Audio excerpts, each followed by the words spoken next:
I want to see Brooks compete in the PGA. Like I would love to see Brooks in the Sony Open this week. All right, guys, what's up? We're back for another episode of Golf and Gospel Podcast. In 2026, I am Geremy Davis, former NFL player and host of the best golf YouTube show out there, Golf and Gospel. Golf and Gospel is indeed a show where I play against your favorite professionals, your businessmen, athletes, my friends for 9 holes. We talk about culture topics, sports, but most importantly, dog, we point you back to Jesus. Check all that stuff out at golfandgospel.com. And also, if you want to contribute and support Golf and Gospel, look at the description. Look at the caption in the description, the link in the description, go give, sit, and go and support it however you want, man. But with today being my birthday of the day that we're recording, even though this comes out Monday, look out for the kid and go check out, again, that give, sit, and go in the description, man. And I got my co-host, a guy who's the best PT in all of Southwest, who's going to return your players, not the 85%, not the 90%, but 100% full back to play, dog. Former Nebraska Cornhusker golfer, the homie Nate Wong. Again, guys, please like, subscribe, share, comment. And don't look at the comments and stuff like, oh, I haven't seen anybody else do it, so I don't want to do it. Don't be a follower, dog. Be the first person to comment. That's okay. Be the first person to like, man. No one's going to make fun of you. It actually helps us out a lot. So we'll be super grateful, again, if you like, subscribe, comment, share with your friends, both on YouTube as well as Spotify. But Nate, man, we got a lot of things to talk about, man. We got a lot of the rule changes that happened on the PGA thus far this year. We got to break down the Sony Open, what Rory's been saying about LIV Golf, per usual, right? And we're also going to start off our fantasy draft this year, which we want you guys to be a part of, seeing who we pick, our reasons for our picks as well. And we're going to have a little bit of fun as well, seeing who we think can be the player of the year way too early before the season even starts. So again, stay along with the kids. Like, subscribe. Can't ask that enough. All right, Nate, let's get into the first portion, man. I want to talk about the rule changes for the 2026 season on the PGA. Not sure if this is also transitioning into LIV, but no one cares about LIV, as we already know. First thing is, man, hitting a ball a player inadvertently moves is now 1 stroke instead of 2, like it previously was. Players can take relief from other players' pitch marks other than their own. Previously, you couldn't do that. Eternal out of bounds, now only play as out of bounds for shots from the teeing area.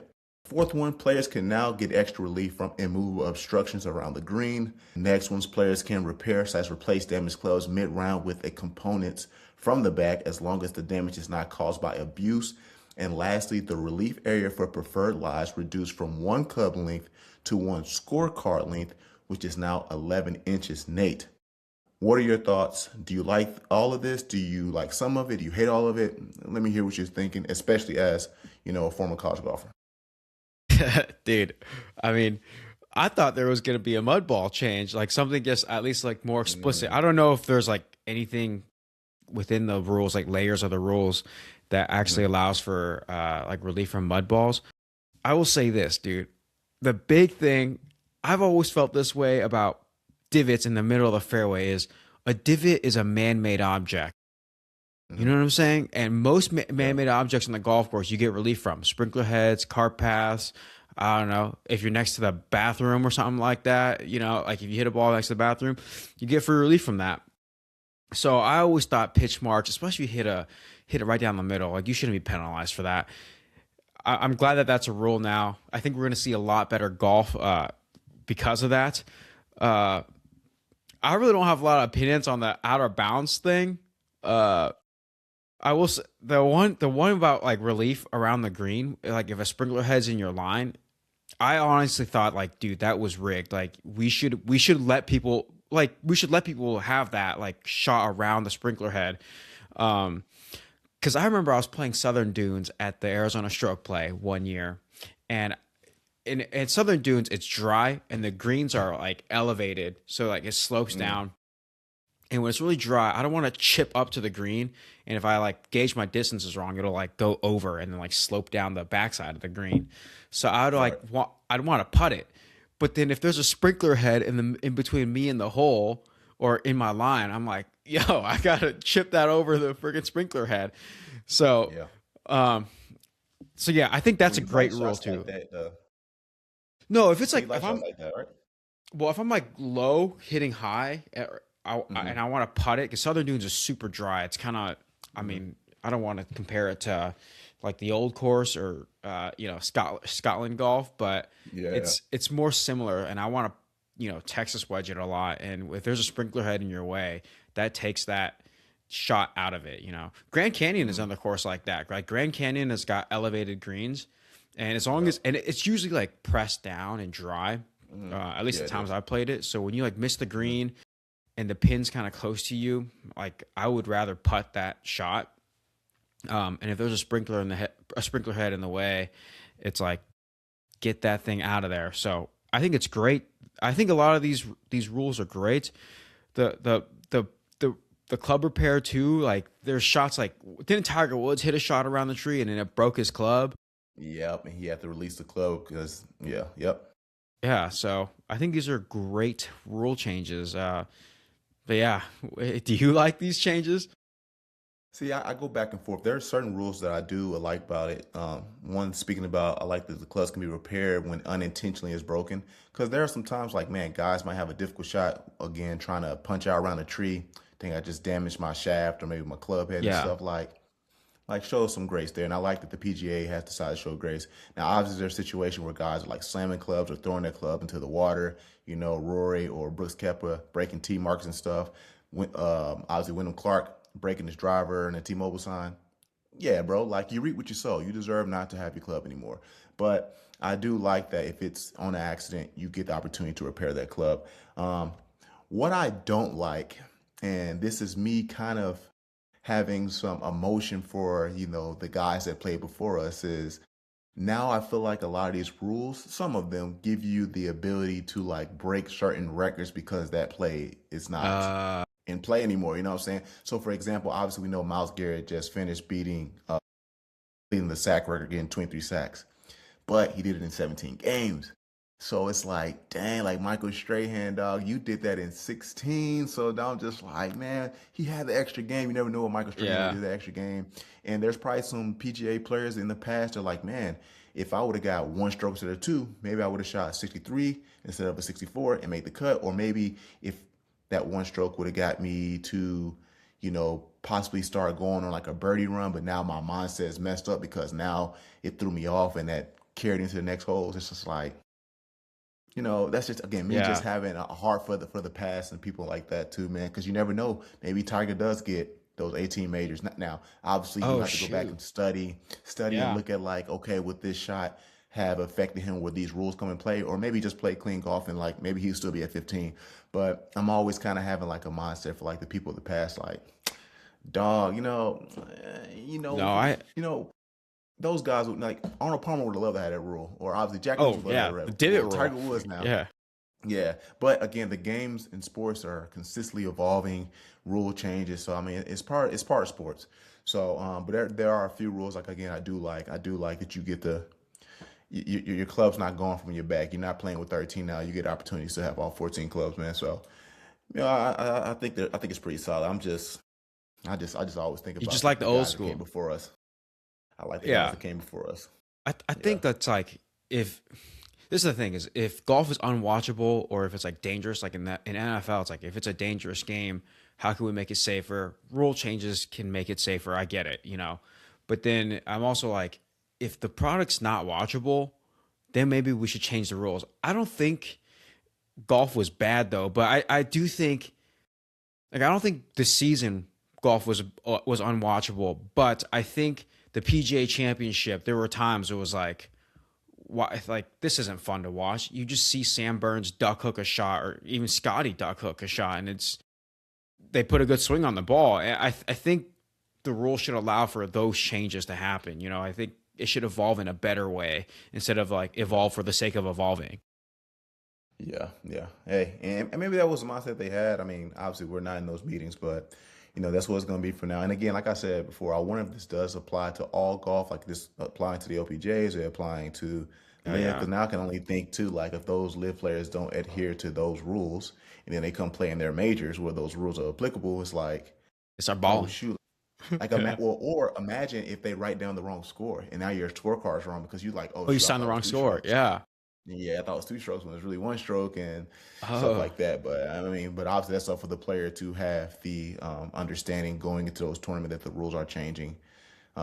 just like any other player with all of the sports, to have the cognitive understanding, like, oh, things are different, and you better adjust to it as you get into this match. So, hey, man. But again, major rule changes, man. So it's gonna be awesome. So, Nate, let's get into the breakdown of the first golf tournament 2026, which will be the Sony Open. So again, where guys who are listening, again, like, subscribe. We're gonna go with 3 picks and 2 dark horse picks who we believe have a good opportunity to win the Sony Open.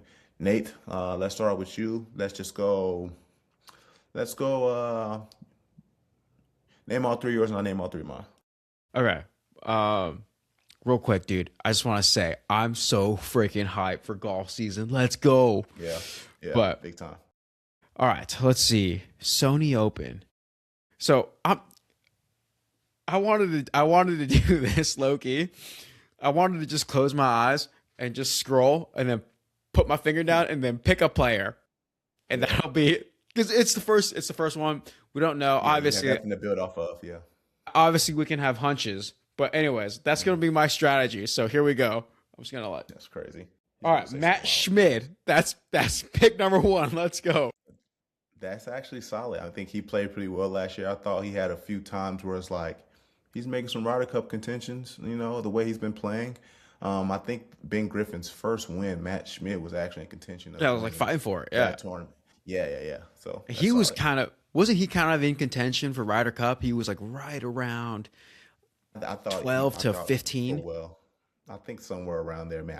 Only person I really legit think got snubbed from the European Ryder Cup team was Harry Hall. But Matt Schmidt definitely made a case. If he got picked, I wouldn't be mad at it. But since he didn't get picked, it's like I'm not gonna like go fight for it. But he's a good name. All right. Here's pick number 2. Okay, I'm just gonna do a scroll. Yep. Marcelo Rozo. Let's go. Wow. The guy Wow. from Okay. Colombia. Let's Yeah. see. What I don't know anything about this guy. Dude, is he a Yeah. rookie this year? Dude, he might I'm be not a sure. rookie. Hey, All right, let's go, Marcelo Rozo. Let's go. if, if you're gonna make that pick for one of your main picks, I mean, obviously you're just letting fate do its own thing. I mean, okay, Yes, there it dude. is. He's probably more of a dark horse name, but we'll let it slide. Yeah. All right. And the last pick, let's go. Tom Kim, let's go. Tom Kim, he's definitely looking for a year. Hopefully, he can redeem himself. I know he's very passionate about the President's Cup. Obviously, you saw the emotion he had last year and all the extra activity he was doing after making putts and stuff. Him and Siwoo Kim. So, we'll see what Tom Kim does, man. But yeah, I'll give you my 3 picks. I mean, like I said, we don't have a gauge for anything. It's the first tournament of the year. We can have a little bit of understanding how people are playing based off the hero. Maybe if you're watching TGL, but I didn't really put the TGL into consideration. Yeah. But, I tried to do my best in regards to studying to make some solid, educated picks for the Sony Open. So first, bro, coming off one of his better seasons, securing a Ryder Cup spot last year, he was super consistent. And with no Rory, no Scotty, no Xander in the world, I think number 5 golfer Russell Henley can pull it off and get a win, man. He got one win last year, obviously against Colin Morikawa. Was easily one of the top 5 players in the FedEx Cup in regards to the American side. Obviously, like I said, earning that Ryder Cup spot. Like Russell Henley, man, clean guy, really good guy, honorable guy, has integrity. We talked about the situation where he went and admitted he did something accidentally wrong because he wanted to be a good example to his son. So That was I would love cool. to see Russell Henley start off with a win this year, man. Next guy I want to talk about is some people are saying he should have been a Ryder Cup team. I agree with this because I didn't think Colin Morikawa should have been on the team. But I like Maverick McNeely, man. Fought hard, almost beat Ludwig Oberg in the Genesis Invitational last year. I think a couple of those things sting, not getting that win, not getting picked. I think this is a great time to start your season off, getting a victory at the Sony Open, and, hopefully, coming out with a win. Lastly, not because he won the Hero Tournament, this last tournament, and although it was a different tournament where he broke the course record, shooting, I believe, 35 under, but the Century is in Hawaii, the Sony is in Hawaii, just like the Century. Um, I like Hideki Matsuyama, bro. He's always like one of those sneaky guys that kind of comes out of nowhere. You're like, yo, you actually are like really good at golf, bro. Yeah. Oh And yeah. sometimes he disappears. So I think it's gonna be one of those tournaments where you're just coming off, playing good at the Heroes. Maybe that momentum carries into January, and we see Hideki get a win. So those are my 3 picks. So Nate, tell me who your dark horse picks are. Dude, it's tough.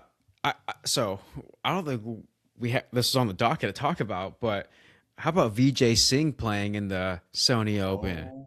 Oh my gosh, yes, bro. Yes, It's crazy. When I saw that, I mentioned like I saw him playing the PGA Champions Tour out here in Phoenix Country Club, and he was still ball striking well, putting well, but it looked like a struggle to walk. So I'm that's really right. curious to see how that part of his game shows this weekend. Because like, dog, can you walk all 4 days? Yeah, I'm under the assumption. I mean, he does when he played. Well, did he play in the Masters last year? Even though he knows he's not going to win, does he still he did. play? He didn't play in the Masters last year. Yeah. Okay. Yeah. And the way his leg looked at the PGA Champions Tour, I'm just like, Really? can you I can mean, you hold up? Can you hold up? I remember you telling me about that. Part of me is like, why would you sign up for it if you couldn't walk it? You know what I'm saying? Or if you're not going to get a accommodation. Um, Yeah. Yeah. I mean, so maybe something happened between. I think the PGA Champions Tour ended sometime in November. So, that's a solid 2 months to rehab. I mean, maybe he went to go see you on the side and we don't know about this, Nate. Um, but yeah, I insider mean, trading, DJ, I dude. mean, it would be awesome to see him make the cut. Obviously, he's a legend within himself, but very interesting when I saw that. I was like, there's no way you're going to go play in this. And maybe he's I trying to know. warm up for the Champions Tour. Maybe. I If don't he know. makes the cut, if he makes the cut, that would be awesome. Yeah, it Um, would be. but my real dark horse, I kind of want to go with Luke Clan because he I has like been it. trying to bulk a little bit. He said his long irons are not a bad part of his game, and I think it would do well out there in Hawaii.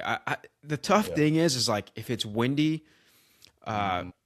it kind of changes. Like, hey, are you good with your irons? That now it's that stat doesn't really matter anymore because now you're playing in the Mhm. wind, so it's slightly a Yeah. different game. But he does hit the ball far, and I would like to think that he played in college in Florida, Yeah. Florida so State. he has been exposed to some of that, some of those elements. Yeah. Yeah. I like that, man. I'll say one of my dark horses, and I said this last year. I said if this guy can get his putting down, he's already putting up sky like numbers, but his putting is so bad. I gotta go with the homie Rico Hoy. I Uh, knew it, look, dude. I know if you look at strokes game, tee to green, he was ranked two. Approach to green, he was ranked eighth. But we look at his short game, Nate, terrible. Short game around the green, 110, and then short game putting, 180. So if he can just get inside 100 with what he's doing, and I think he's number two ball striker too on the tour. If he can get all those things to come together, I think Rico Hoy is has a legit chance, to win at the Sony Open, bro. So that I hope that's something he really put time and effort into is his putting and his short game. All those other numbers are just flat out amazing. And like I said, honestly, a lot of those numbers are compared to Scotty, but when you're not winning consistently as Scotty, or again putting as well as Scotty, no one's gonna talk about you, man. But I have high hopes for Rico Hoy, and when he does win, you guys, you heard it here at Golf and Gospel Podcast. I don't want you guys trying to run off to Dan Rappaport, Golf Digest, golf.com. No, it was said here first, and the algorithm better send people back to this page to hear me say that I talked about Rico Hoy right before everyone got hype about him, man. So next person is on your dark horse list. Who you got, Nate? Let's see. Do I want to go with a young player, dude? I kind of wanted to pick Jordan Spieth. Shout out to Noah Reed. Yeah, little shout out. I mean, I kind of did this cousin Noah, but I mean, if he can get into form again, because he had some injuries last year, right? So Yeah. he just had the wrist surgery 2 years ago, and then or going into last year, and then he had the neck thing. If he can kind of figure out his health, if he can dial in his irons again, I think he's going to be unstoppable. And we all know he's pretty good at scrambling. He's a If good it's scramble wind, golfer. Really yeah, good out the bunkers. if it's yeah, really good out of the bunkers. If it's windy, you might be missing some greens, and if you can scramble well, you can play well on the winds. Great take. I mean, is that? I mean, is he a dark horse? Because he's a household name. Yes, he's absolutely a dark horse. It's hard to have hope in Spieth. Like I want to have hope in Spieth, Yeah, but it's just hard to, man. I mean, he came out so fast, bro, in 2015, just majors, wins, number one golfer. Injuries started to pile up, and he's not like old or anything like that, but you need to go see Nate Wong. I'm trying to tell you, Spieth, if you want to get that career Grand Slam, you need to make your way down to Arizona. I'll say my last dark horse pick, and I just mentioned him a little bit early, man. I like Harry Hall, man. I think he got snubbed for the European Ryder Cup. Finished T10 at this tournament last year, And he played well in the playoffs, man. I think having his best finish at the BMW Championship, finish with a sixth place. And he's rocking that Payne Stewart hat, man. So I got high hopes for Harry Hall, man. So, That's right. It's I'll cool. say that is my dark horse, man. But again, guys, if you're watching, again, like and subscribe. I can't say it enough. And let us know in the comments, who do you like to win the Sony Open? We would love to argue with you in the comments and start some controversy. How about that? Heck yeah. Nate, yeah, absolutely. Let's move on, bro. So Rory, in regards to live players, man, he says, I want to welcome them back with open arms. Yeah. Like if they decide to come back, I want them back. Maybe someone will come play in the TGL, man. What are your thoughts again in regards to Rory having a different approach to, the guys on live? Dude, like it's I wonder where the betrayal emotion went, right? Like he was very like I felt like he was heartbroken, betrayed, Yeah. felt cheated when people went to live and like Yeah, you would think they did to him personally. yeah, exactly. Like especially with his response 2-3 years ago.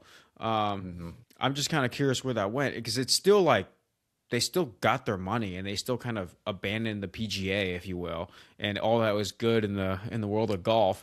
I'm honestly okay with it because I want to see Brooks compete in the PGA. Like I would love to see Brooks in the Sony Open this week. But that's just me speaking as a fan. As a player, I can kind of see how there's some contention. So Yeah. maybe he buried the hatchet and is being a bigger man, and I appreciate that for Rory. Yeah. Yeah. But I mean, that's actually a good point. As much as I'm not, a fan of Rory, I respect his golf so much. yeah, This could be growth, man. Like maybe he's learned how to forgive. He's learned how to put his pride aside and welcome those guys back. But obviously, you just mentioned Brooks Koepka, man, who applied for reinstatement on the PGA. According to ESPN, now that Koepka has applied for reinstatement, the tour will start the process that includes thoughtful input from the board, including player directors. Nate, would you let Brooks Koepka back in? And if so, what are your demands or how long should a suspension be? What are your thoughts? hey, this is the thing. All right, so if I was a player on the PGA Tour and Brooks was playing good golf, I would be like, get out because I want to Yeah, win and I want to right. get Five-time major Ryder winner. Cup. Yeah, Yeah, I want to get Ryder Cup picks, that kind of stuff. Um, but I mean, if I was just like on the board, not like a player, I would be like, we're getting this guy in because he's definitely going to boost the ratings and he's definitely going hmm, to make the PGA more interesting for sure. right. Yeah. So, um, I don't know. So It would you just let him depends. back in? Would you let him back in immediately, or 6 month suspension, a year suspension? What are you thinking? Yeah, like for where is it in the rule book that you can't leave the play in another tour? You know what I'm saying? Like, I'm not entirely sure that that's in the rule book for the PGA Tour. It's and they're all independent contractors. It's not like you're in the NFL and if you play for the Panthers and you go talk with the Falcons, the Panthers can be like, you're not coming in here, because we saw you getting Yeah, tampered or whatever, or maybe yeah, you're selling our playbook to the Falcons yeah. facility. Maybe the Whereas, PGA really thought Liv was a threat, and they said, "Man, we gotta put in some new rules that kind of put a halt on this happening." And like, man, if you think it's worth the risk to go to Liv, then hey, well, this is what you got to do if you want to get back on the PGA. Cute school it is. yeah, but like I feel like there were no rules. Like that was a big point of contention when Liv Mm, started. It was like, dude, you should be allowed to play in other tours. Like if you're on the PGA and you don't, because I think you have to play in a certain amount of PGA events to maintain your card and that kind of stuff. But for let's say you sure, meet, for sure. let's say you meet those requirements and you want to play in the Arizona State Open, like you're allowed to go do that while you're on the PGA Tour. You just you're gonna win 20 grand and like so no one does that, but you're allowed to.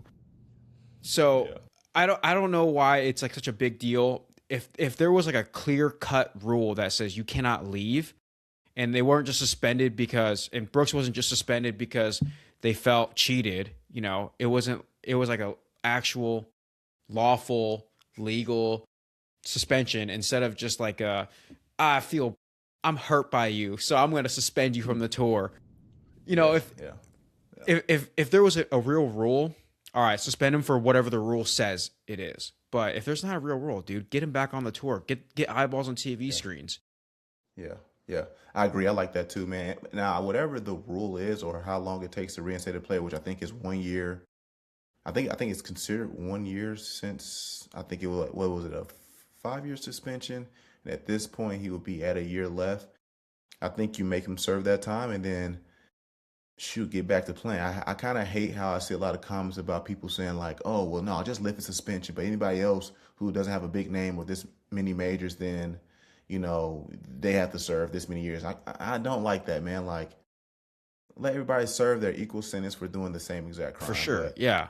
yeah, but I think it would be awesome to have Brooks back, man. I hope him coming back on the PGA Tour lights a fire in him to compete more, which in my head, bro, and again, I know people don't like live. It's just like, why was your desire to compete, if this is his true emotions, why did it die down? Because those majors are still real matches. So like, go out and you haven't won the Masters, and you so desperately want to win a green jacket. Like, why has your drive really died out? Now, I don't know if it's just the environment and live. It's like, man, these guys aren't really competing or working hard, and it's kind of like brought me down because of the community I'm around. And I need to get back on the PGA where people are consistently grinding, and like, Yeah, I'm it's trying true. to see out here and beat Scotty and stuff like that. Because when he first got there, I think he's won on live maybe 5 times when he first got there. Then came back, won the PGA Championship. Like, he was on something, but I don't know what's happened as of recently.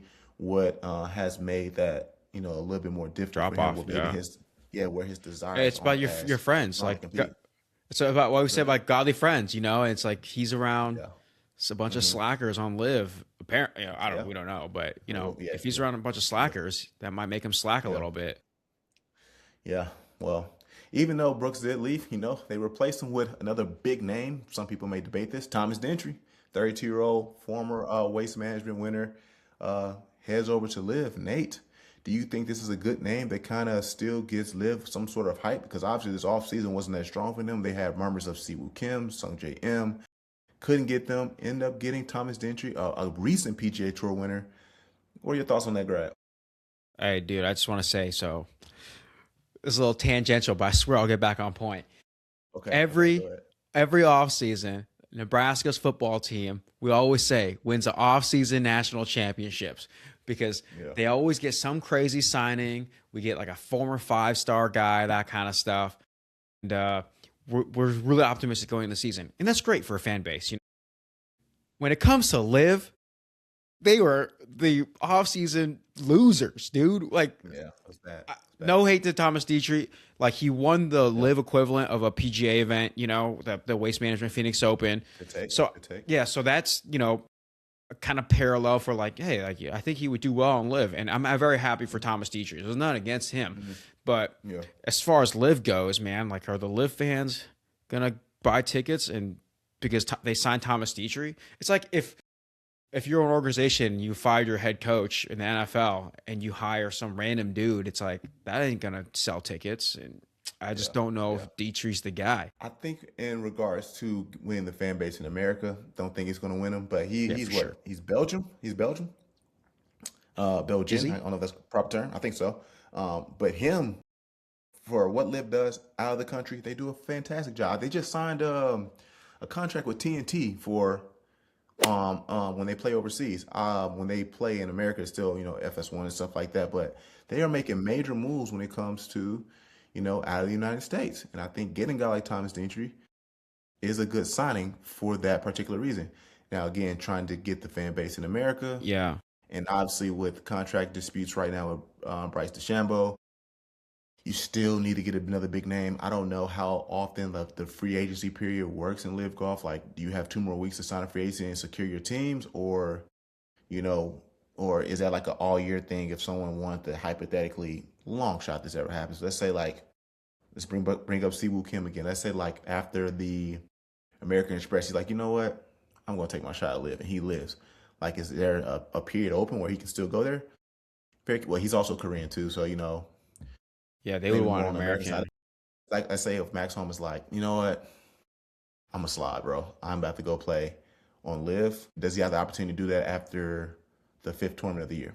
I don't think Max Home will do that. Just talking smoke here, but Dude, yeah, I honestly wonder, like, if we had a guy like Novak back on or something like that, like, hmm why is live so unappealing? Or like, or say Akshay, like, if I would love to pick his brain. It's like, why is that so unappealing to do live? Because I feel like back in the day when live first started, like, it was the most appealing thing. Like people were like, I'm working half as much and making 5 times as much as 5 times more money. Yeah. That's a heck of a deal. But now these Yeah. guys are I'm assuming they're getting big contracts. I bet actually got a huge contract. Offer. Yeah. Yeah, a huge offer. And he was just like, nah, dude, I'm just gonna stay on tour and keep doing The TGL. TGL. Yeah. Yeah, that's true, man. I mean, obviously, we'll never know his reason. I mean, Akshay Patia, if you want to come on here and talk some golf with me and Nate, which is the best golf podcast in the world, we'd love to have you, man. But yeah, I think Thomas Dentry, it helps out again a lot for the off season. Still gets to play in the PGA Championship as well as the U.S. Open according to Data Golf. So getting the payday, coming off a recent win on the PGA Tour, good signing, good for him. But it's not going to win the American fan base. But Nate, again, the idea you had here. Oh well, I don't want to move too fast. I want to talk about this, man. Is the PGA Tour being a little too cruel with this rule? And we kind of just talked about it in terms of excessively disciplining anyone who plays in the LIV Q School events, man. What are your thoughts on that? Does it go back to, you guys are just, implementing random rules just because you want to continue to punish us so bad if we choose to go to LIV? Is this too much by the PGA, or you think it's the right call? Dude, again, I think if they were like that to every other league that exists, then I think that would be fair. Then they wouldn't be that cruel. But it's like they definitely have a vendetta against LIV. Like the PGA, Brandel Chambly, they all hate LIV. You know what I'm saying? Yeah. So Yeah. yeah, like that does kind of bother me. It's like, why can't you? And granted, maybe it's because if you play in LIV, you for sure can't fulfill all your PGA events that like requirements that you have to play in. So I think that's why it's like if you sign the contract, you're like ditching the PGA, and if you don't like maybe show up for work, we're going to discipline you. And I wonder if Yeah. that's how they're kind of getting around it. But yeah, I don't know. Yeah. Like it's just the Q school thing, though. You know? Yeah. It's because like let's say you don't even qualify for LIV.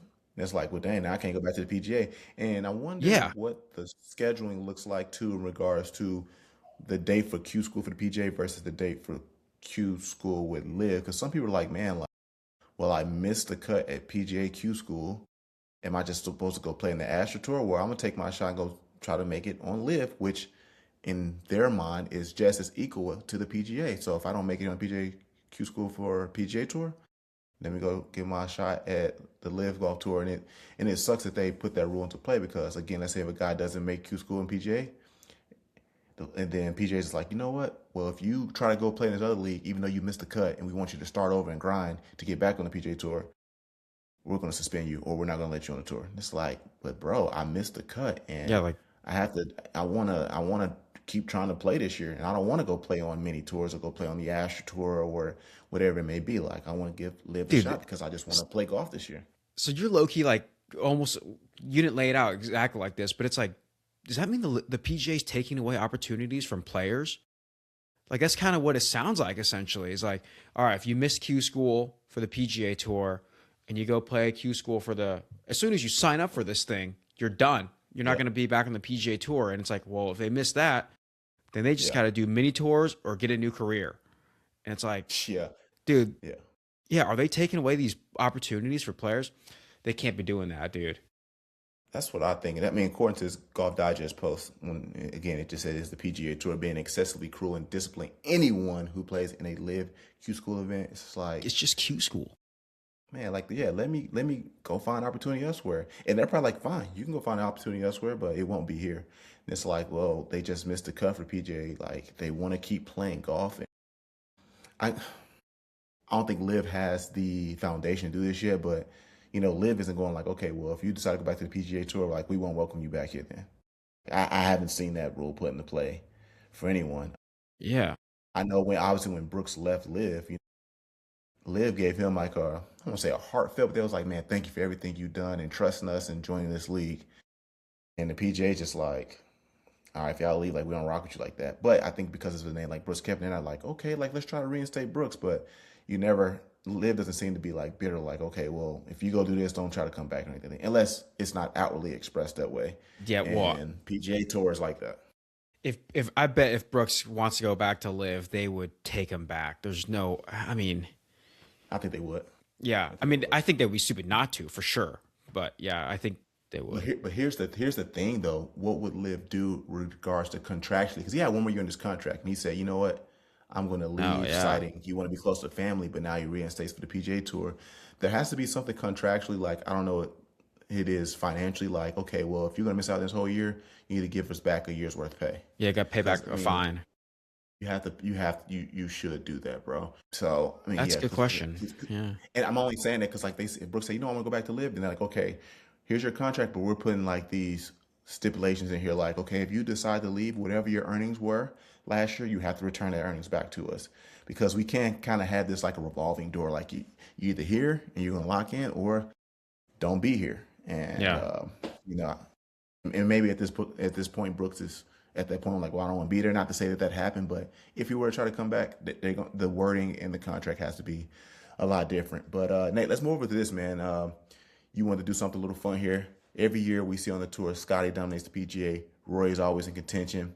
But let's pick the top three picks for players of the year on the PGA, who we think the top three players on LIV would be, as well as the LPGA, as having an opportunity to be player of the year. So let me rephrase that.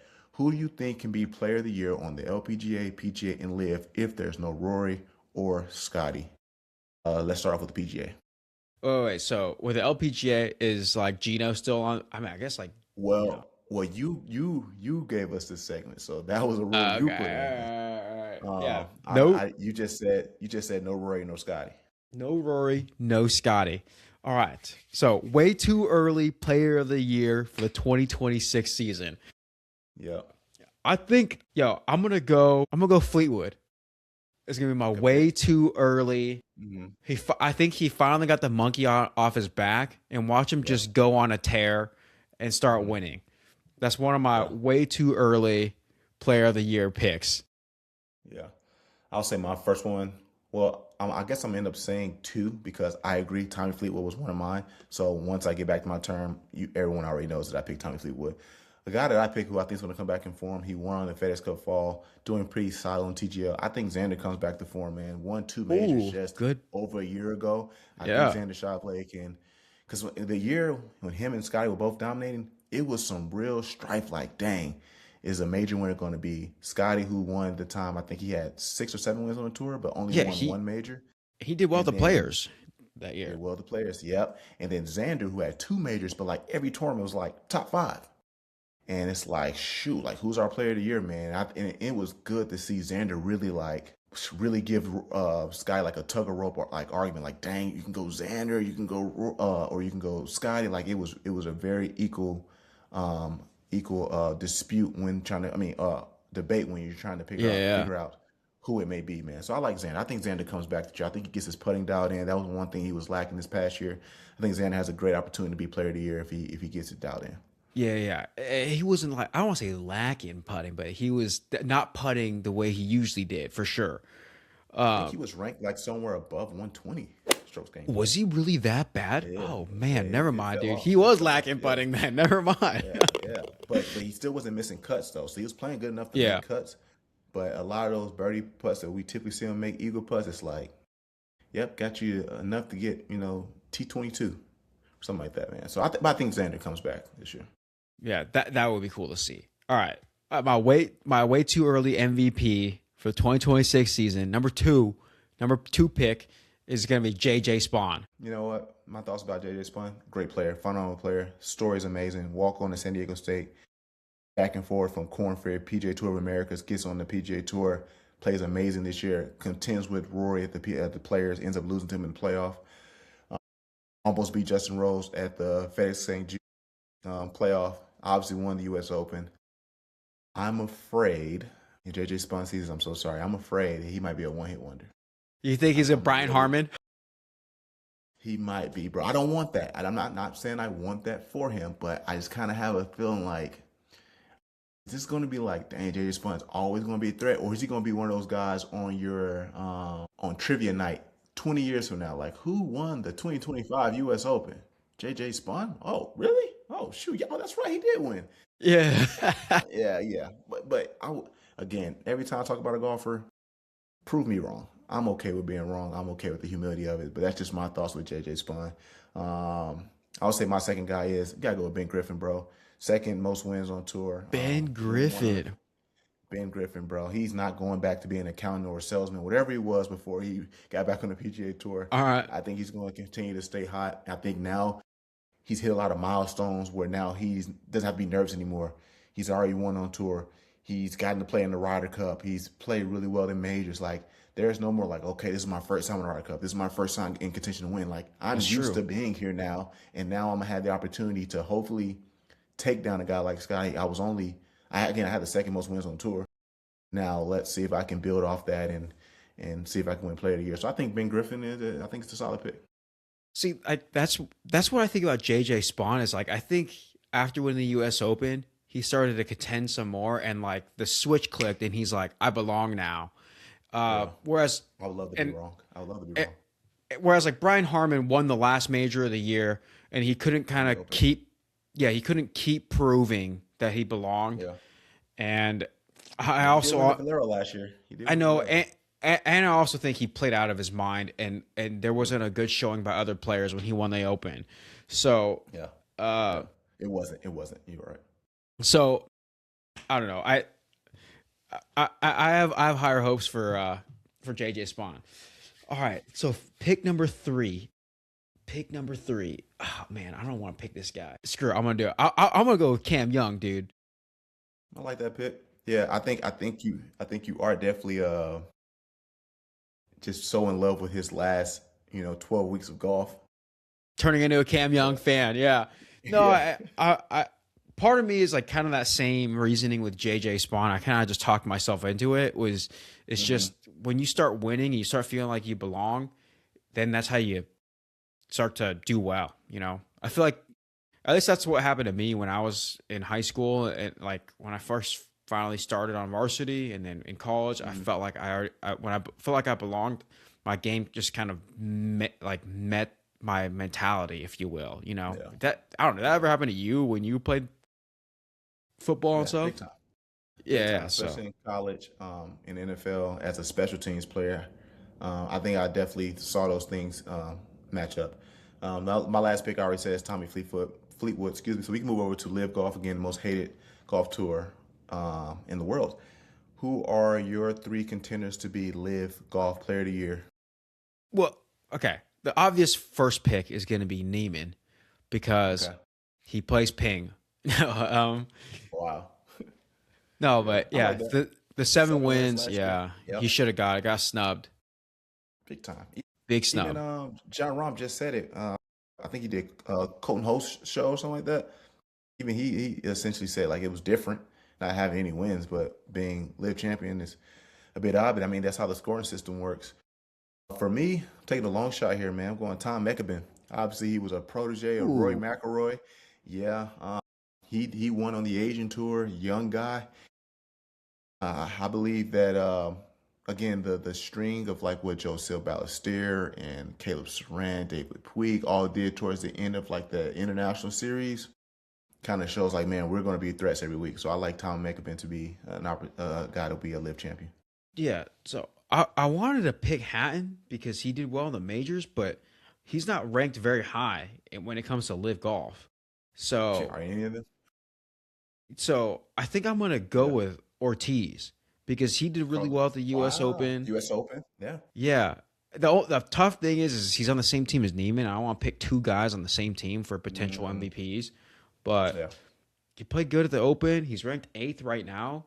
He got 8th last season for LIV. So, yeah. Good take. I like Carlos Ortiz. I'm actually going to stick with Tyrell Hatton, bro. I personally say that he won the LIV championship for, I forgot what their proper team name is with him, Caleb Sarant, John Rahm and stuff. And obviously Mito Pierre is gone. I think Tyrell Hatton won that team championship for them, bro. And if he can continue to, again, these guys need to learn how to transition both their LIV play and major play to all be one. Like you can either be like a Bryson DeChambeau who, well, Brandon Sham doesn't. He's not even a threat on live. He just kind of shows his threat when it comes to majors.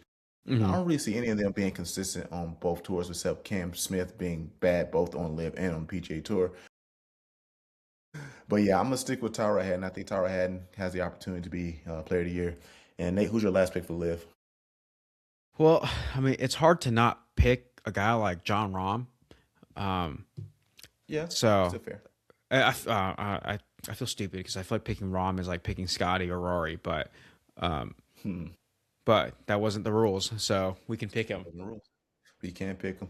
And I'm gonna get back on this train like I was for this guy last year when I say he had a huge opportunity to be picked on the Ryder Cup because he got hot in the middle of the season. I think Patrick Reed Dude, I could see. I be. was thinking about picking him because I think he's fourth right now. Uh, Yeah, he's in the top six for sure. he's seven right now. Okay, well, I guess I was wrong. Yeah, But but yeah, I like Patrick Reed to be an opportunity to be live champion for next year. yeah. Let's move over to the LPGA, man. Again, guys, we respect women's golf here, man. Nate, man, give me your three. Who you think can be the Rolex Player of the Year if we got the Well, proper term for it? way too early. 2026 Rolex Player of the Year for the LPGA. Pick number one, obviously Gino, won the CME.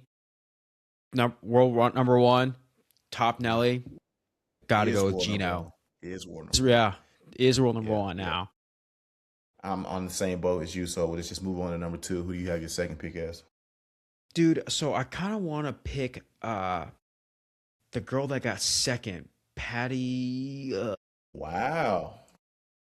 I thought she was a good player. I'm Yeah. trying to find her name, but it's like Patty Arut gone or something Yeah, I like don't know how to that. say it. It Yeah. was something, yeah. Uh, but the other tie player, the other tie young tie player, I'm gonna go with her. Okay. Yeah, I'm going with Maya Yamashita, man. She just won Rookie of the Year, won a major this year. Also came in second in regards to CME points too. So being a threat that young, I see high hopes for her with possibly being, Rose Player of the Year. It's going to be really hard to take down Gino. Her best opportunity to do so is win more majors than Gino, which we know Gino has not won a major. So with her, I believe she won the AIG Women's Open. You do that, and I don't want to say just win another major, but win another regular tournament, which she indeed did. It's just that Gino just always finishing like top five. Then she goes on to win like the Portland Classic, and then win the CME, and then be top five at the Evian and stuff like that. Those CME points just rack up where Gino's also number one. But I like Maya Yamashita, man. Again, Rookie of the Year, won the AIG Open, was second in. She was actually, I think, second in Rolex Player of the Year as well. I think she has a huge opportunity to dethrone Gino. Yeah. Yeah, I think she was also second. Mhm. I don't know. I think my last pick, I kind of want to pick like a dark horse. I think I talked about Rose Zhang. Yeah. If she can kind of Yeah. get back into form, like early Rose Zhang form, I think she'd be a Mhm. threat. Granted, like I feel like she's transitioning into like adulthood, and dude, Yeah. who knows Yeah. how long that's gonna take? I mean, I don't even think I'm an Mhm. adult now, So, so, Yeah. but I think like with having a season and a half under her belt, right? Because she started Mhm. like 2 years ago, a season Mhm. and a half under her belt. I think hopefully she's kind of found her groove. Played well in a few events last year, so there was some hope for her. Yeah. And I might be saying this because I want her to start dominating again. Yeah. It's a fair take. Roseanne's a great person, man. I know you cannot expect me to get off this call and not say Mao Sego. I freaking knew Obviously, it. absolutely, man. She was Rookie of the Year last year, not in 2025, 2024. Came back, won the Chevron in a five-person playoff, was second in regards to the Annika Major award-winning award, and she was fourth in Rolex Player of the Year award as well. So I think Mal Sago, she's not a one-hit wonder. She comes back on the LPGA 2026, dominates, gets her revenge on Minji Lee, who beat her out for the Annika Major Year award, and becomes the Rolex Player of the Year. So I'm always going to be Team Mal Of course. Sago. Yes, absolutely. Guys, again, if you're still here, like, subscribe. Don't be waiting for someone else to do it first. You've been listening this whole time.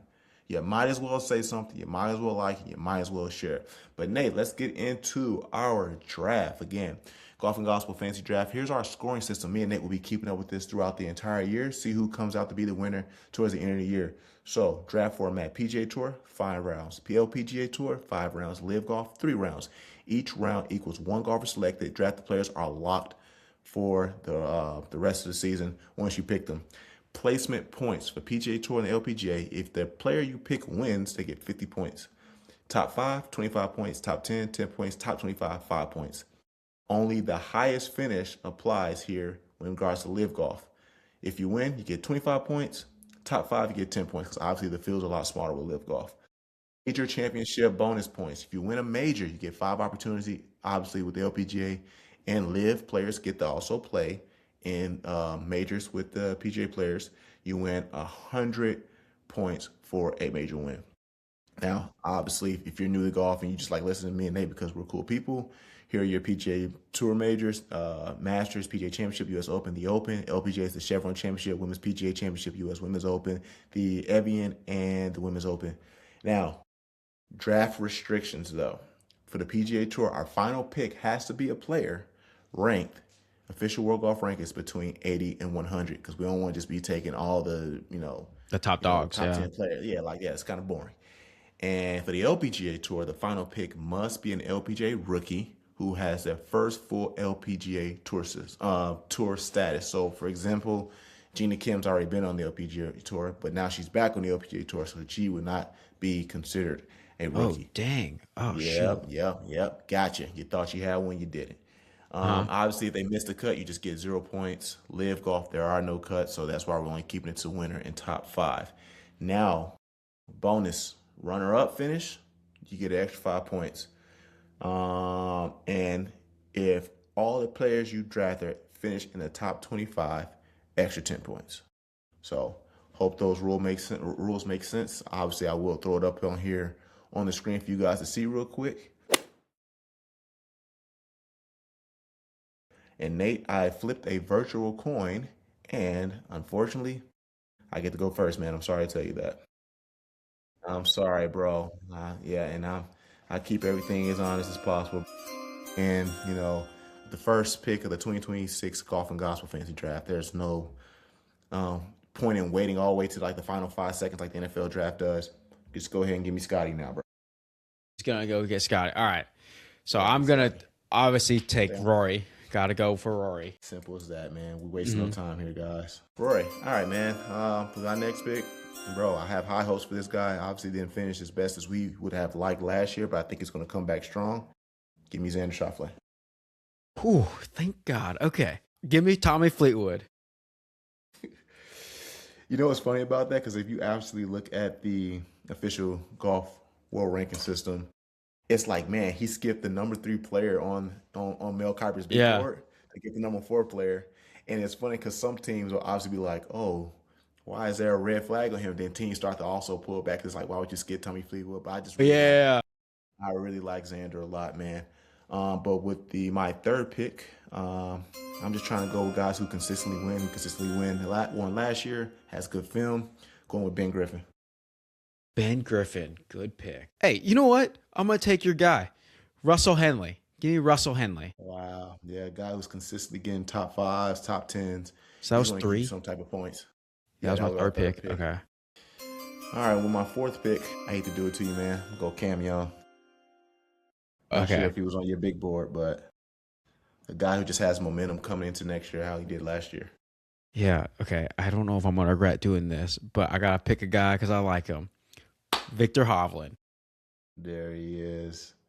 Actually snuck out and got him a win at the Valspar last year. No.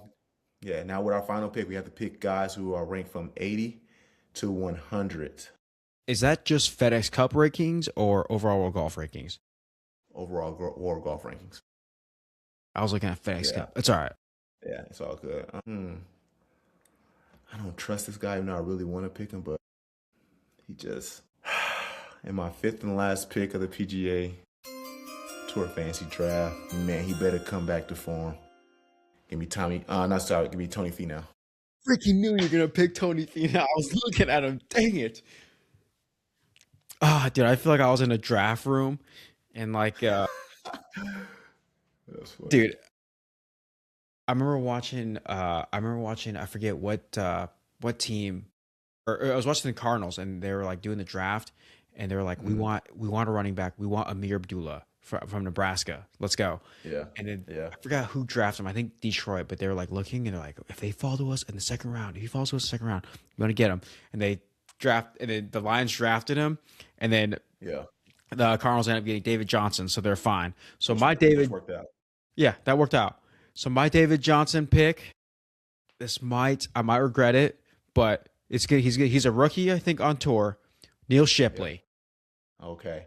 I thought you were about to say rookie of the year winner, Audrey Pot Eater. He's right behind Ricky. Nah. I'm gonna go with Neil Yeah. Shipley. Plays Shipley's ping. Let's cool. go. There we go. All right, let's move over to obviously the most hated tour in the world again, LIV Golf, man. And I'm gonna start off here. First pick, just because I don't like character, I got character concerns with him. I'm going to skip this guy and again. Just give me Joaquin Neiman. Dang it. All right. Okay, I said no one player still available. This is tough because I don't know who to pick between these two guys, but I think I have to go with John. There it is. Too many character concerns. I didn't like him. Cries too much. I'm just not a huge fan of him, man. Give me Bryce DeChambeau. He doesn't necessarily win a lot on LIV, but I want major implications. He always plays really well in the majors. I want to get some points off majors. Fair enough. Then, with that being said, give me Terrell Hatton. All right, and my last and final one, because I know he has qualified for majors. He was one of my players who I believe can be LIV Player of the Year, Tom Mickelson. Oh, dude, I thought you were going to pick Patrick Reed. Nah, I'm not going to go with Patrick Reed. All right, let's go. Give me Patrick Reed. Let's go. Yeah, okay. Yeah. I think my squad looks good so far. Yeah. I want this one of those things where Mal Cooper's like, oh my gosh. Yeah. Tom McAbin, like a young guy from Louisiana Tech. No, it's he had the all-star quarterback from the University of Georgia. He went with Tom McAbin. Hey, remember like the old like 80s video? It's all like Mel Kiper's all like, this is why the Colts are going to be picking first every year because they pick guys like Jim Harbaugh, you know? Yeah, I do. It's going to be like, Fine. Jeremy's going to pick you first every year because he picks guys like Tom McAbin. That's funny.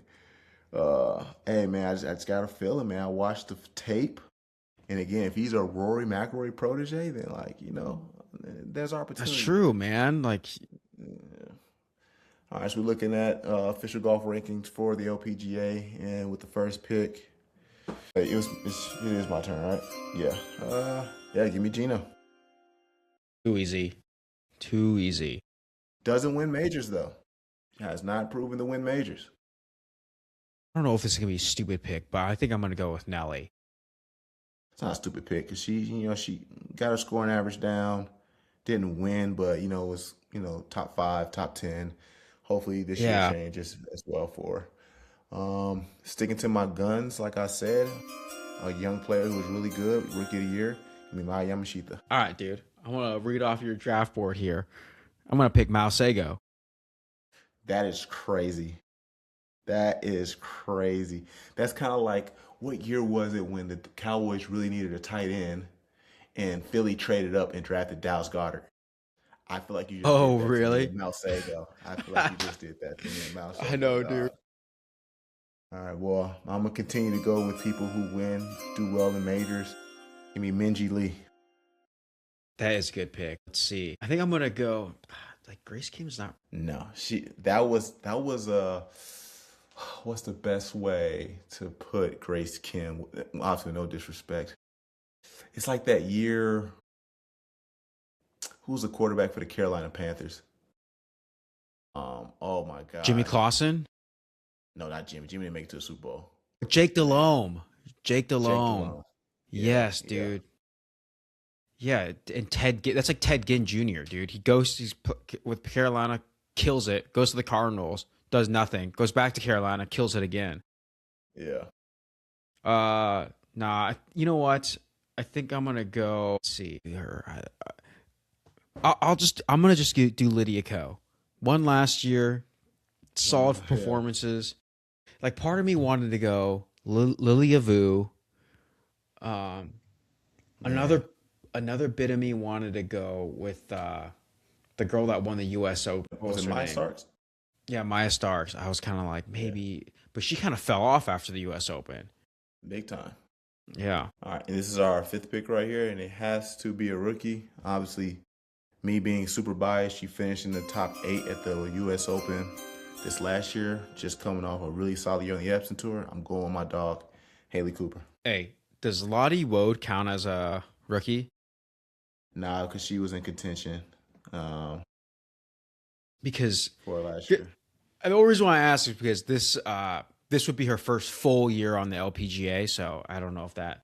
So I had that question too. So I hit up Emma, shout out to Emma Talley, and I was like, "Yo, is Lottie Woe in contention for Rookie of the Year?" Even though she just got there after the winning the which is one of the Opens, obviously with the LPGA, she won, and she was still considered, a rookie. So yeah. Now I think I just made a mistake. We just picked 4, right? Yeah. Okay, so the fifth one was supposed to be a rookie, but we skipped one. So now we still get one more opportunity to pick one more LPGA golfer that's not a rookie. Wait. So we're doing four and then a fifth rookie? So no, we were supposed to do 5, and the fifth one's supposed to be a rookie, but I jumped the gun on accident. Oh, we only did. Oh, sorry. I thought we did. I thought we already picked four, but no, I only have three. Wait, That's am right. I tripping? Yeah, I only have 3 too. Yeah, because I looked down, I was like, I thought Yeah. we did 4. But yeah. So be back to me, right? Damn, this dude really stole Malsego. Yeah. I'm Four. Yeah. gonna I'm gonna reach and go with again. Just that's not smart though. It's not smart. I'm not gonna do it, man. Because I do. She's my favorite swing on the tour, but that win she had the Annika was so random. It's just like, do I really want to pick you? I'm gonna go with Yeah. the homie. I like Angel Yin. I'm going Angel Yin. I like Angel Angel Yin Yin. a lot. Okay. Yeah. You look for the one with the hard last name, Yeah. Pajare Anarukaran. I'm getting Pajari. Yeah. I'm getting Pajari on Arukaran. That's my fourth pick. Dude, Yeah, but she's not. I don't think she's ranked that high on overall world golf on fifty official. fifth, 55th. Yeah. Oh, okay. Yeah, Dang, yeah. dude, Lilia Vu still ranked ahead of her, Which is crazy because she had a terrible year and trying to Pajari did. recover off that back injury. Yeah, but she was on the Thai team that really killed it in Japan. Yeah. All right, guys. Again, if you're still listening, man, let us know who you think has the better team, me or Nate. Love to know your thoughts in the comments, especially if you do watch women's golf. But Nate, I want to end it off here, man. Obviously, there's a huge faith component of Golf and Gospel podcast. We can't just say Golf and Gospel podcast. You're hearing no gospel. But Nate, obviously, with the 2026 year just arriving, man, I want to know what are some of your goals that you hoped, to see, to see the Lord work out in your life this year. I don't know. Wait, real quick, did I pick a rookie or Yeah, you pick. does Lottie Oh, Wood wait. count? I'll let it count. I'll let it count. I'll let it count. I'll let it count. I'll put an asterisk next to that. Yeah. All right, dude. So goals of this year, I don't know. When it comes to like faith, I feel like it's a lot more internal. It's not like I want this checkbox clicked in my life, this Mm-hmm. checkbox clicked. Um, but I feel like last year I wanted a lot of change in my life, if you will. Like I was Mm-hmm. trying to get, move up the corporate ladder at my current company. I was Mm-hmm. trying to, you know, achieve more status. And I don't know, like part of me, the more I reflect on it, especially because like as the year was ending, I definitely reflected more on it. Um, Mm-hmm. I feel like I'm where God wants me to be, and I'm Yeah. serving the community with my Good. current occupation in the way that God wants me to. And I feel like, and it's hard for young men to not be ambitious and want to like achieve more. And I feel like that's the lesson and more like the heart that I want in this year is just to be content with where God has me, Yeah. and being okay with I don't say being okay with like my current position and not trying to achieve more, but it's just Mm-hmm. like, hey, praying on like this is where God wants me, being content and at peace with Mm-hmm. that. and then just crushing it at where I'm at in life right now. And then if I can reap more and sow more, great. But if not, Yeah.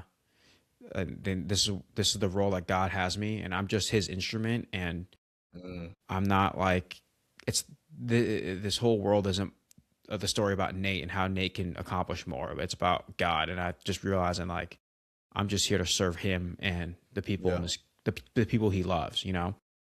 Yeah. Yeah. Now that's good, bro. I love how you consistently talked about contentment. One of the verses I love in scripture is what Paul said in Philippians 4:11. He says, "Not that I am in need, but in whatever situation I've learned to be content, bro." And I think that's something that I consistently want to do. But I think when we're learning or accepting contentment, does not mean we have to be complacent. So you can obviously be content in the position that you have in your occupation while still having a yearning to move up the corporate ladder. But just like you said in one of our episodes, whatever your vocation is, do it all your might, and being at peace, whatever the reaping of that is, or learning to be content with whatever the reaping of that is, man. So uh, I love that that's in your heart. That's one thing I always challenged or was challenged with my time in NFL, man, because like I said, I got out as a special team ace, never really was productive at wide receiver like I wanted. But again, when Paul says I had learned to be content, like I had to learn to be content with, again, 18 to 20 special team tackles and 5 catches, 59 yards throughout my career. It's not sexy at all. I wasn't complacent when I kept grinding, hoping to get more playing time at the wide receiver position. But I had to learn to be content with, like, well, Geremy, you got to go out there and make tackles on kickoff, and you got to learn how to be content with holding up for the punt team and then running down there and trying to go tackle, Tyreek Hill or someone like that, man. So it just takes a steady practice. Because, again, Paul, the language he said he learned how to be content, he didn't say he was just automatically content. He said, I had to learn Yeah. to be content. And Paul was writing this from prison as well. So I'm assuming that took a lot of learning, man. But yeah, I hope we do see the fruits of you move up the corporate ladder. But again, like you said, which I thought was huge, man. It's just been sticking to me ever since you said it. It's just like whatever my vocation is to do it all my might. And I think it's the Second Chronicles 15:7. It Yeah, says, it's "But Old hey Testament. you," yeah, it's like, "Hey Oh, you, take courage. Do not let your hands become weak. That your hard work will be rewarded." Um, but yeah, like there can be some discouragement when we're not moving up the corporate ladder. He's like, yo, do not let your hands be weak. Like your hard work will be rewarded at some point. I think sometimes, at least for me, the fruits of our hard work is sometimes it's like, I didn't want that result. Like, yeah, I'm working hard to get, 5 catches this game. But it's like, well, the fruits you just got was peace. It's just like, yeah. okay, Like, I don't yeah, want that. Yeah, you know. yeah, it's like the fruits of the spirit, like the intangible things. Yeah, that's awesome. But like, if I get 5 catches, that might be like a incentive or a bonus or something like that. But Yeah. just trying to just find that contentment in anything. I would say for me, my goals of 2026, bro. Obviously, there's no secret to anyone who's listening or knows me, man. I love what I do at Golf and Gospel. I have so much fun. I've asked the Lord numerous times to remove this from my heart if it's not something you want me to do. I love what I believe it says in Psalms 37:4. It says, delight in the Lord, and he will give you the desires of your heart. And the more I delight in the Lord, I just have this desire to continue to do golf and gospel, to go out there and continue to be bold in sharing Jesus, having guests who are unashamed of the gospel as well, but then just having that competitive neck, like, man, I'm still trying to beat you in golf, man. I love the structure. It's been super fun, man.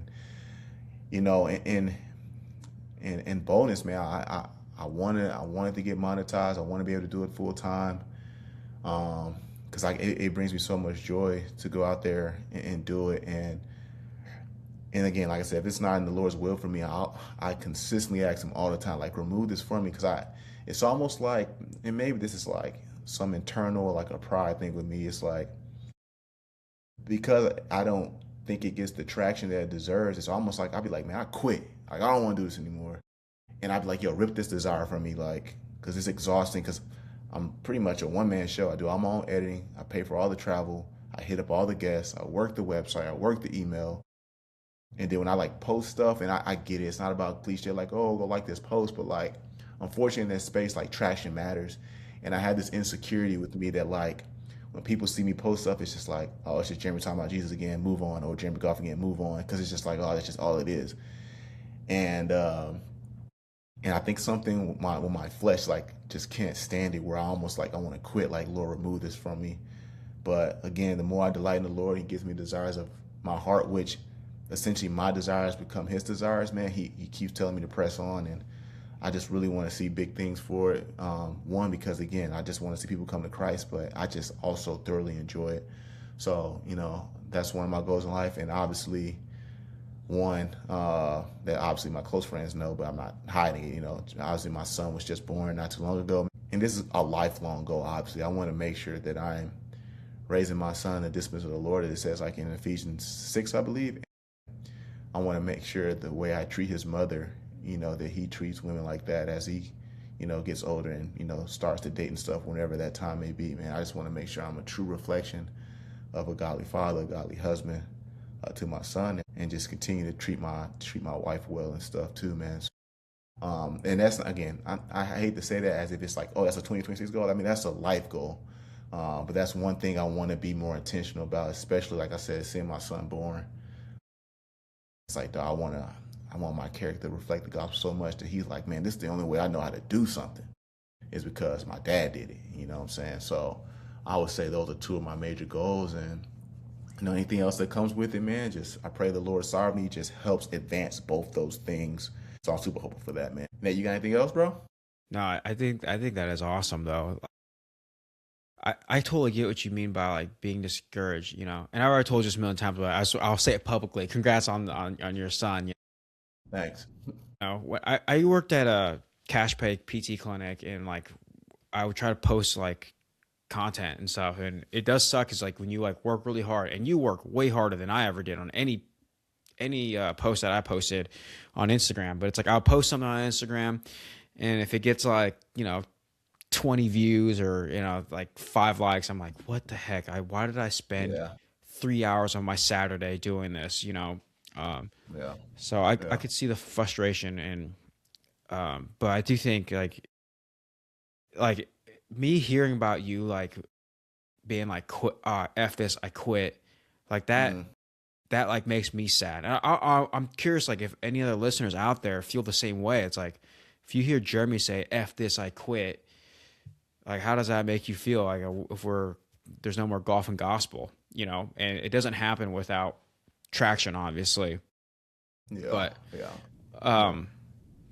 so I am encouraged that like God is putting it on your heart to persevere, and be steadfast. Yeah. If it's in His sovereignty that this thing is what you can eventually do for full time, that's great. Hopefully, at the very least, it gives you some lessons, that can carry over to something else. Yeah, I mean, I pray for this all the time. Like I hope it takes off for you. I also enjoy being on here too and talking about golf, and it's like an outlet for me because I work. I can't be like no one watches golf at work. Yeah. Uh-oh. Same thing when I go coach when I was in my high school team. Like they not trying to hear me talk about like, hey, did you guys see what happened in the farmers insurance? Like I know, do not care. But and like obviously when I talk to you, obviously the homie Noah Reed. Yeah, like group tax, I could Yeah. I get it out there, but it's not the same, like or like just me being so excited for the Sony Open. Like we're finally watching some real golf. We're not watching TGL, or we're not watching like the Hero World Cup Challenge. Like we're watching real golf here. I'm so hyped about that. To be missed and made. I'm super excited, bro. Yeah, I guess this is like for me. This is the fun time of like sports, man. You got playoff football. You got the beginning of the PGA season. LIV season. Obviously, I know people are probably weary of that, but like all these sports. And if you're a basketball fan, basketball's on. It's about to be after All-Star break when basketball is actually trying. Like this is about to be the fun time of sports, dog. So. I love the outlet to talk, man. And I know some people probably disqualify me from golf because, I'm an NFL, I'm a football guy, but it's just like, this is a new desire that I love so much. I'm not just doing it because like, oh, I see everybody's doing it. It's like, dog, I love nerding out about this thing. And I'm happy that we have the freedom of speech to create podcasts, to be able to fulfill these things and just, talk about golf. I'm happy the Lord sovereign allowed technology to work this way that gives an opportunity to do this. Because like obviously back in the day, it's like, I got to go hopefully get invited onto a radio station so I can kind of like, I Yeah. guess, word vomit everything I want to talk about with golf. But, to get the opportunity to do this and obviously, like I said, speak unashamedly of, my faith in Jesus, man, and in hopes that other people come to know him, have questions about him. Like, it's just super cool because, which I still think is a thing today. But like, back then, if you played a great game, only the superstars get the camera in their face. And it's like, man, this is the only time that you can probably hear the gospel publicly is if you play well or if you're popular. I think, again, I still think that's a thing. But let's say like me, like I was just a special teammates, bro, fifth receiver on the team, didn't really have much cameras coming to me. But I can go online anytime I want and be like, I'm so grateful that I got to showcase my talents and get that one tackle against the Detroit Lions on Danny Amendola. Like that was fired. That's Danny Amendola, bro. I made that tackle. And I get to glorify him and speak about Jesus in all those ways, man. So yeah, dog, yeah. Um, hey guys, we appreciate you guys watching this first episode of Golf Gospel Podcast of 2026. Please again, like, subscribe, share, man. Like we're gonna keep on showing up. We're gonna keep on trying to get better. And again, guys, if you've been here, tell us what you don't like. Like be like, hey, I don't like how y'all's mannerisms are. Like I wish you guys talked about like let us know so we can improve. But obviously when we get those, call it anywhere from 80 to maybe 200 views. For all you 80, 200 people, like let us know the good things, let us know the bad things, and we will steady improve from there, man. But again, we appreciate you guys. Again, like, subscribe, and we'll see you on the next episode after the Sony Open. Peace. Peace.